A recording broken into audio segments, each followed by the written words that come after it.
All right, hey, another episode of Ask Constance. All right, so my DM says, "Hi Constance, how do I get a late payment removed from my credit report?" It's not always that simple because it's a chance, it's a 50-50 chance on whether a creditor will remove the late payment from your credit. But here's the thing. If you don't have a real bad history of having late payments, you can ask a creditor for a courtesy late removal. You can call them up and you say, "Hey, can you please remove this late from my this 30-day late from my credit report?"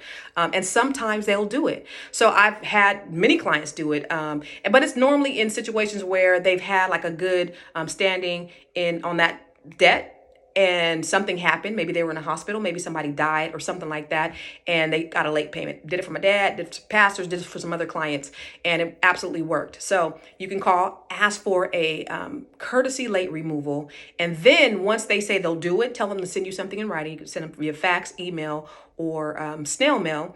And if they don't do it, you actually have something in writing, and you can send to the credit bureaus yourself and get it removed.